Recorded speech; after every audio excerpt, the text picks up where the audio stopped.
तो धोरण 10 विषय विज्ञान प्रकरण नंबर 1 रासायनिक प्रक्रियाओं અને સમીકરણો। तो पहलू प्रकरण स्टार्ट करिए छे कि एनी अंदर કેટલાક મુદ્દાઓ લીધા છે। એની અંદર સૌથી પહેલો મુદ્દો છે રાસાયણિક પ્રક્રિયાઓ। તો એ રાસાયણિક સમીકરણો વિશે આપણે જોવાનું છે। બીજો છે રાસાયણિક પ્રક્રિયાઓના પ્રકાર જોવાના છે અને ત્રીજો સંયોગીકરણ પ્રક્રિયા। चौथो प्रकार है विघटन प्रक्रिया। पांचमो प्रकार है विस्थापन प्रक्रिया। छठो है क्षारण और छेल्लो है खरापण। तो आनी अंदर थी केटलाक मुद्दाओ है हिरेन सरे तमने विडियो द्वारा समझावेला है, परंतु फरीथी आपणे रिविजन स्वरूपे फरीथी जोई लईए। तो सौथी पहलो मुद्दो जोईए कि रासायणिक समीकरणों।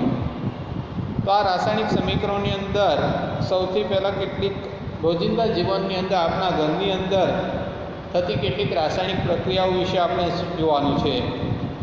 तो उनाळानी अंदर अपना घर की अंदर जो तो उनाळानी अंदर जो दूध बहार रूमना ओरडाना तापमान अथवा रूमनी अंदर मूकवामां आवे तो ये दूध जल्दी बगड़ी जतुं जोवा मळे छे। फ्रीजनी अंदर मूको तो लांबा समय सुधी एने राखी शकाय, परंतु ओरडाना ज्यारे तापमाने ज्यारे दूध मूकीए छे तो पेलीनी अंदर तो एनी अंदर केटलीक रासायणिक प्रक्रियाओं थाय छे ने दूध छे खाटुं बनी जतुं जोवा मळे। तो आ प्रक्रियाने आपणे रासायणिक प्रक्रिया तरीके ओळखीए छीए कि जेनुं स्वरूप बदलाई जाय छे। जे प्रवाही हतुं ए घन स्वरूप जेवुं अंदर जाडुं स्वरूप बनी जाय छे। एटले रासायणिक प्रक्रिया दरमियान आवा केटलाक फेरफारो एनी अंदर थता जोवा मळे। बीजुं छे लोखंडनी वस्तुओ जेवी के तवा होय, तपेला, खीला अथवा तो बीजी कोईपण लोखंडनी वस्तु भेजवाड़ा वातावरण अंदर मूकता सामान्य रीते एना पर काट लागे छे।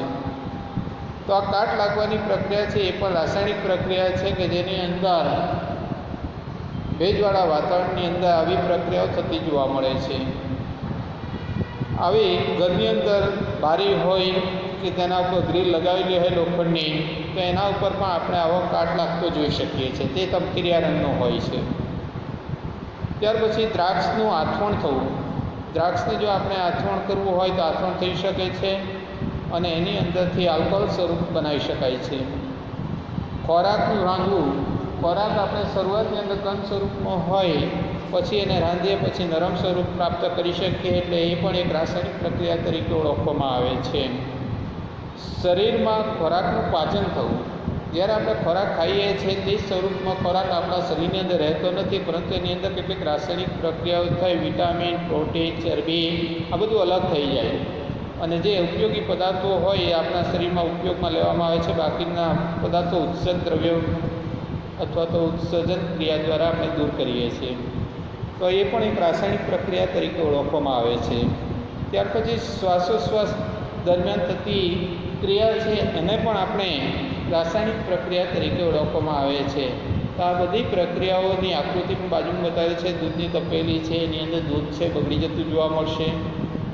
त्यार पछी छेल्ले खोराकने रांधवानी प्रक्रिया बताववामां आवेली छे। तो आ रीतना लोखंड छे, लोखंडनी अंदर काट लागतो जोवा मळे छे। तो आ बधी प्रक्रियाओने केवी प्रक्रियाओ तरीके ओळखाय तो रासायणिक प्रक्रियाओ तरीके ओळखाय।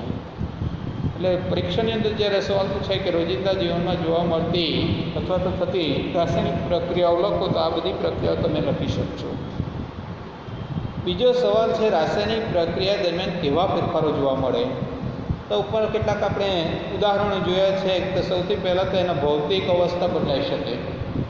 જે પદાર્થનું ઘન, પ્રવાહી અને વાયુ સ્વરૂપ હોય तो एना स्वरूपों बदली शके। प्रवाही होय तो घन बनी शके, घन होय तो प्रवाही स्वरूप में रूपांतर थई शके अथवा तो वायु स्वरूप में रूपांतर थई शके। तो आ प्रक्रियाओनी अंदर अवस्था बदलाई शके। एटले घन होय तो प्रवाही बनी शके, प्रवाही होय तो वायु स्वरूप में रूपांतर थई शके। तो कोईपण अवस्था एने चेन्ज थई शके छे। पदार्थ में रंग परिवर्तन जोवा मळे। लाल होय तो गुलाबी बनी शके, गुलाबी होय तो पीळो बनी शके, लीलो बनी शके। आवा प्रकारना रंग परिवर्तननी घटना पण रासायनिक प्रक्रिया दरमियान थई शके छे। प्रक्रिया दरमियान अमुक वायु उत्पन्न थाय छे। केटलीक रासायनिक प्रक्रियानी अंदर अमुक पदार्थ नाखवामां आवे तो एनी अंदरथी कार्बन डाइऑक्साइड उत्पन्न थतो होय, केटलाकनी अंदर नाइट्रोजन उत्पन्न थाय, केटलाकनी अंदर ऑक्सिजन वायु उत्पन्न थाय। तो ये प्रमाणे एनी अंदरथी वायु पण उत्पन्न थई शके छे। પ્રક્રિયા દરમિયાન તાપમાનમાં ફેરફાર થાય. કેટલીક પ્રક્રિયા એવી છે કે એની અંદર નાખો એટલે એની અંદરથી ગરમી ઉષ્મા ઉત્પન્ન થાય. દાખલા તરીકે ચૂનો હોય, કડી ચૂનો હોય, એની અંદર આપણે પાણી નાખીએ તો ઉકાળો નીકળે છે.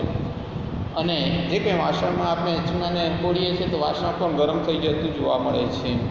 એટલે એ દરમિયાન આવી પ્રક્રિયાઓ દરમિયાન તમને તાપમાન ઉત્પન્ન થાય છે, ગરમી ઉત્પન્ન થાય. તો આ રીતના બીજો સવાલ છે કયા કયા ફેરફારો થઈ શકે. તો રંગ બદલાઈ શકે, અવસ્થા ભૌતિક અવસ્થામાં ફેરફાર આવી શકે, વાયુ ઉત્પન્ન થઈ શકે અને તાપમાનની અંદર ફેરફારો લાવી શકાય છે. ત્રીજો સવાલ લઈએ છે રાસાયણિક સમીકરણ કેવી રીતે લખાય છે અને યોગ્ય ઉદાહરણ દ્વારા સમજાવો. રાસાયણિક સમીકરણો લખવા માટે કેટલીક સાંકેતિક સંજ્ઞાઓ આપેલી છે. એ સંજ્ઞાઓનો ઉપયોગ કરવાનો છે. તો એને માટે પહેલું એક આપણને ઉદાહરણ આપ્યું છે મેગ્નેશિયમની પટ્ટીનું ઓક્સિજનની હાજરીમાં દહન થતાં મેગ્નેશિયમ ઓક્સાઇડ બને છે. મેગ્નેશિયમની સંજ્ઞા આપણે જાણીએ છીએ કે Mg છે. ઓક્સિજનને શું લખાય તો O2 લખાય. હવે આ બંને છે એ પ્રક્રિયક છે. એ પ્રક્રિયક વચ્ચે પ્રક્રિયાઓ થાય છે એટલે વચ્ચે શું મૂક્યું છે પ્લસ, અને રાસાયણિક પ્રક્રિયાઓ તીર વડે દર્શાવી છે અને મેગ્નેશિયમ ઓક્સાઇડનું સૂત્ર છે MgO. તો આ રીતના મેગ્નેશિયમ ઓક્સાઇડ એ નિપજ તરીકે પ્રાપ્ત થઈ શકે. તો આ રીતના પહેલું સમીકરણ આપણે બનાવી શકીએ Mg+O2. તો એની અંદરથી મેગ્નેશિયમ ઓક્સાઇડ MgO. તો આ પ્રક્રિયાનું શબ્દ સ્વરૂપમાં વર્ણન લાંબુ હોવાથી તેને સંક્ષિપ્ત રૂપમાં આપણે નીચે પ્રમાણે લખી શકીએ. આખું વાક્ય આપણે જે લખ્યું છે ઉપરનું પહેલું એની જગ્યાએ આટલું લખો એટલે ખ્યાલ આવી શકે Mg+O2 = MgO. તો આ રીતના રાસાયણિક સમીકરણો છે લખી શકાય. સમીકરણમાં Mg અને O2 શું કહેવાય કે એ પ્રક્રિયક તરીકે ઓળખાય છે અને એમની વચ્ચે રાસાયણિક પ્રક્રિયાઓ થાય. અને નિપજ શું મળે છે તો મેગ્નેશિયમ ઓક્સાઇડ MgO, જેને આપણે નિપજ તરીકે ઓળખીએ છીએ. રાસાયણિક સમીકરણમાં પ્રક્રિયકોને હંમેશા ડાબી બાજુએ અને નિપજ કઈ બાજુ આવશે જમણી બાજુએ આ લખી શકાય છે. પ્રક્રિયકો અને નિપજ વચ્ચે શું મૂકવામાં આવે છે? તીરની નિશાની મૂકવામાં આવે છે. જો એક કરતાં વધુ પ્રક્રિયકો ભાગ લેતા હોય તો વચ્ચે કઈ સંજ્ઞા મૂકવામાં આવે તો પ્લસની નિશાની મૂકવામાં આવે. આ જ રીતે એક કરતાં વધુ નિપજ ઉત્પન્ન થતી હોય તો તેમની વચ્ચે પણ શું કઈ સંજ્ઞા મૂકાશે? પ્લસ. અને તીરનો અગ્રભાગ એટલે એરો હેડ નિપજ તરીકે હોય છે અને તે પ્રક્રિયાની દિશા દર્શાવે છે.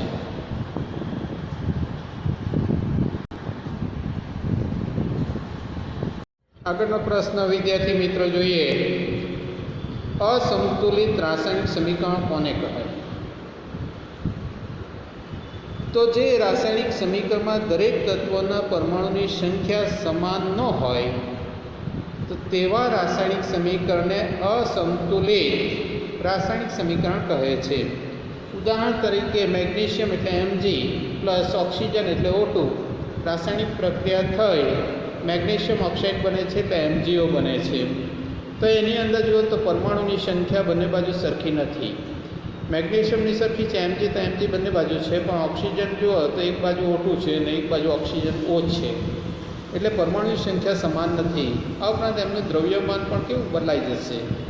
તો આ ઉપરનું જે બંને બાજુએ દ્રવ્યમાન અને પરમાણુની સંખ્યા એ આપણને સમાન હોતી નથી. આવા અસંતુલિત સમીકરણને મેગ્નેશિયમનું દહનનું માળખાકીય એટલે કંકાલ રાસાયણિક સમીકરણ તરીકે ઓળખાય. સાદું સમીકરણ એને સંતુલિત કરવી પડે, પરંતુ આપણે અહીંયા અસંતુલિતનું ઉદાહરણ તરીકે લખીએ છીએ એટલા માટે એને સંતુલિત લખતા નથી. એટલે Mg+O2 એની અંદરથી મળે છે મેગ્નેશિયમ ઓક્સાઇડ MgO. આગળનો પ્રશ્ન વિદ્યાર્થી મિત્રો કે સંતુલિત રાસાયણિક સમીકરણનું મહત્વ લખો. તો સંતુલિત રાસાયણિક સમીકરણની મદદથી પ્રક્રિયકો અને નિપજના કેટલા મોલ છે તે જાણી શકાય. પ્રક્રિયકના કેટલો જથ્થો પ્રક્રિયામાં વપરાય છે અને નિપજમાં કેટલો જથ્થો મળે છે તે વસ્તુ જાણી શકાય. પ્રક્રિયકો અને નિપજોની ભૌતિક સ્થિતિ આપણે જાણી શકીએ છીએ કે ઘન સ્વરૂપમાં મળે છે, પ્રવાહી સ્વરૂપમાં મળે છે, એની સ્થિતિ કયા પ્રકારની છે એને આપણે ખ્યાલ આવી શકીએ. કે સલ્ફર જો લિક્વિડ સ્વરૂપમાં હોય તો એલ લખાય, ઘન સ્વરૂપ હોય તો એસ લખાય સોલિડ, અને વાયુ સ્વરૂપ હોય તો ગેસ લખાય એટલે જી લખાય. એટલે કયા સ્વરૂપમાં પ્રાપ્ત થાય છે એ રાસાયણિક સમીકરણ દ્વારા આપણે જાણી શકીએ છીએ. એના પછી રાસાયણિક સમીકરણને સંતુલિત કરવું કેમ આવશ્યક છે, શા માટે આપણે આ સંતુલિત કરવું જોઈએ? તો સંતુલિત રાસાયણિક સમીકરણમાં પ્રક્રિયકો અને નિપજ બંને તરફ કે પરમાણુની સંખ્યા સમાન હોય. કોઈ પણ રાસાયણિકમાં પ્રક્રિયકો જેટલા લઈએ છીએ એટલા જ પ્રમાણમાં નિપજ પ્રાપ્ત થાય. એટલે બંનેની બાજુ પરમાણુ કેવા હોવા જોઈએ? એક સરખા જ હોવા જોઈએ. દળ સંચયના નિયમ મુજબ દળનું સર્જન કે વિનાશ થઈ શકતો નથી. જેટલું દળ હોય એની અંદર ઘટાડો કે વધારો કરી શકાતો નથી. જેથી રાસાયણિક સમીકરણમાં રહેલા પ્રક્રિયકો અને નિપજોનું દળ સમાન રહે છે. પરિણામે રાસાયણિક સમીકરણમાં રહેલા પ્રત્યેક તત્વના પરમાણુની સંખ્યા બંને બાજુ સમાન રાખવી જરૂરી છે, આવશ્યક છે. એનું રાસાયણિક ઉદાહરણ તરીકે આપણે લખી શકીએ Zn + H2SO4, તો ZnSO4 + H2. તો Zn એટલે ઝીંક છે અને H2SO4 એટલે સલ્ફ્યુરિક એસિડ છે. એટલે ઝીંક અને સલ્ફ્યુરિક એસિડ આ બંને વચ્ચે જ્યારે રાસાયણિક પ્રક્રિયા થાય છે તો ઝીંક સલ્ફેટ બને છે ZnSO4, અને હાઇડ્રોજન વાયુ ઉત્પન્ન થતો જોવા મળે છે, વાયુ સ્વરૂપ બને છે. તો આ પ્રમાણે એની સ્થિતિનો ખ્યાલ આવી શકે, કેટલા પ્રમાણમાં ઉત્પન્ન થાય છે એ ખ્યાલ આવી શકે, અને આ સમીકરણ આપણે સંતુલિત સ્વરૂપમાં દર્શાવેલું સમીકરણ તરીકે લઈ શકીએ છીએ. વિદ્યાર્થી મિત્રો, આગળનો પ્રશ્ન જોઈએ. Fe+H2O રાસાયણિક પ્રક્રિયા થઈ Fe3O4 + H2 રાસાયણિક સમીકરણને કેવી રીતે સંતુલિત કરશો? યોગ્ય તબક્કાઓ દ્વારા સમજાવો. તો કોઈ પણ સમીકરણ હોય એ સમીકરણને સંતુલિત કરવા માટે એના કેટલાક સોપાનો આપવામાં આવેલા છે. સોપાન પ્રમાણે તમે સંતુલિત કરશો એટલે કોઈ પણ સમીકરણને સંતુલિત કરી શકાય. તો એનું પહેલું સોપાનને યાદ રાખવાનું છે કે રાસાયણિક પ્રક્રિયાને સંતુલિત કરવા સૌ પ્રથમ પ્રત્યેક સૂત્રને ખાનાની લંબચોરસ જે ખાના છે એ ખાનામાં મૂકવાના છે. બીજું સોપાનને એની અંદર બીજો મુદ્દો છે કે સમીકરણને સંતુલિત કરતી વખતે ખાનાઓની અંદર કોઈ જ ફેરફાર ના કરો. કે જે સમીકરણ છે એની અંદર જે કંઈ તત્વો વપરાયો હોય, પરમાણુ વપરાયો હોય, તો એની અંદર કંઈ પણ ફેરફારો કરવાના નથી. સોપાન નંબર 2 કે અસંતુલિત સમીકરણ જે આપણને ઉપર આપ્યું છે 1.1, એમાં આપેલ તત્વના પરમાણુની સંખ્યાની ગણતરી કરો. તો એની અંદર જુઓ સમીકરણની અંદર ધ્યાનથી, તો Fe છે એ પ્રક્રિયકની અંદર 1 છે અને નિપજની અંદર 3 છે. હાઇડ્રોજન બંનેની અંદર સરખા જ છે. ઓક્સિજનની અંદર પ્રક્રિયકમાં 1 છે અને નિપજની અંદર 4 છે. તો પરમાણુની સંખ્યાઓની અંદર જો ગણતરી કરવામાં આવે તો આપણે કોષ્ટક સ્વરૂપમાં નીચે બનાવી શકીએ. પહેલું છે લોખંડ Feની અંદર જો તો LHS એટલે લેફ્ટ હેન્ડ સાઈડ, ડાબી સાઈડની અંદર 1 પરમાણુ આવેલો છે. નિપજમાં એટલે RHS જમણી બાજુ જુઓ તો Feના કેટલા પરમાણુ છે? 3, એટલે 1 અને 3 લખી શકાય. હાઇડ્રોજનની અંદર જુઓ તો બંને બાજુ સરખા જ છે, 2 છે.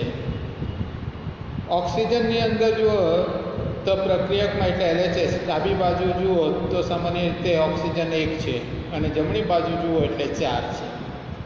તો આની અંદર સૌથી સોપાન નંબર 3, આટલું બંનેને ખ્યાલ આવી ગયો હશે વિદ્યાર્થી મિત્રો. હવે સોપાન 3માં શું કરવાનું છે કે વધુ પરમાણુ ધરાવતું સંયોજન પસંદ કરો અને તેમાં રહેલા તત્વોને સંતુલિત કરો. તો એવું સમીકરણની અંદર સંયોજન પસંદ કરવાનું કે જેની અંદર વધુ પરમાણુ ધરાવતો હોય. તો એની અંદર સમીકરણ આવશે, એની અંદર આપણે સંયોજન Fe3O4 છે. એમાં રહેલા ઓક્સિજનને પ્રથમ સંતુલિત કરીએ, કારણ કે એની અંદર 1 અને 4નો તફાવત છે. તો ઓક્સિજન પરમાણુની શરૂઆતમાં જુઓ તો જે કંઈ છે એ લખી દેવાનું. ઓક્સિજન જ્યાં આવેલા છે એ સંયોજનમાં તો H2O છે અને બીજી બાજુ છે Fe3O4 છે. તો એક બાજુ 4 છે તો પ્રક્રિયકમાં પણ 4 વડે ગુણી કાઢો અને નિપજમાં કેટલા વડે ગુણવું પડશે? 1 વડે.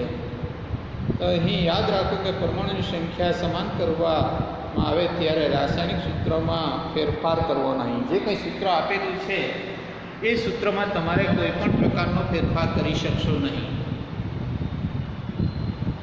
જેમ કે ઓક્સિજન પરમાણુઓની સંતુલિત કરવા H2Oની આગળ 4 લખાય, પરંતુ H2O4 કે H2O 4 આમ લખી શકાય નહીં. ફક્ત H2O છે તેની આગળ 4 તમે મૂકી શકો. તો એને 4 મૂકવાથી આપણું સમીકરણ આવી રીતના તૈયાર થશે: Fe + 4H2O તો Fe3O4 + H2. તો બંને બાજુ જુઓ હવે, તો એની અંદર આપણે ઓક્સિજન છે સંતુલિત થઈ ગયેલા જોવા મળશે. તો પ્રક્રિયકમાં પણ 4 છે અને નિપજમાં પણ 4 ઓક્સિજન પરમાણુ આવેલા છે. હવે સોપાન નંબર 4, સમીકરણ 1.2માં હજુ એ હાઇડ્રોજન અને લોખંડ Fe સંતુલિત નથી. આથી હાઇડ્રોજનને પ્રથમ સંતુલિત કરીએ. હાઇડ્રોજન પરમાણુને સંતુલિત કરવા માટે આપણે જોઈએ હાઇડ્રોજનના ઉપરનું સમીકરણ તમે ધ્યાનથી જુઓ તો તરત જ ખ્યાલ આવી જશે. 1.2 સમીકરણ કે હાઇડ્રોજન જુઓ તો પ્રક્રિયકની અંદર 2 છે અને પ્રક્રિયકની અંદર 4 દુ 8 થશે અને નિપજની અંદર 2 છે. હવે આ બંને બાજુ 8 બનાવવા છે તો પ્રક્રિયકમાં તો 8 છે જ, 4 દુ 8. હાઇડ્રોજન અને નિપજની અંદર જો H2 છે તો એની આગળ આપણે 4 લખી દઈએ તો 8 થઈ જાય. એટલે એની આગળ આપણે હાઇડ્રોજનની આગળ શું લખશું? નિપજમાં 4. એટલે આપણું સમીકરણ આ પ્રમાણે થશે: Fe + 4H2 Fe3O4 + 4H2. 4 અહીંયા આપણે મૂક્યા છે. હવે જુઓ એને ઓક્સિજનની અંદર ઓક્સિજન 4 4 બંને બાજુ છે જ. હાઇડ્રોજન પણ સંતુલિત છે પરંતુ Fe સંતુલિત નથી. Feમાં પ્રક્રિયકની અંદર 1 છે અને નિપજમાં 3 છે. તો આયનનું સંતુલન કરવું પડે. તો આ સમીકરણ આયનને સંતુલિત કરવા માટે આપણે શું કરવું જોઈએ? તો ડાબી બાજુ આયનને 3 વડે ગુણીએ તો સંતુલિત થઈ જાય. એટલે 3Fe + 4H2O Fe3O4 + 4H2.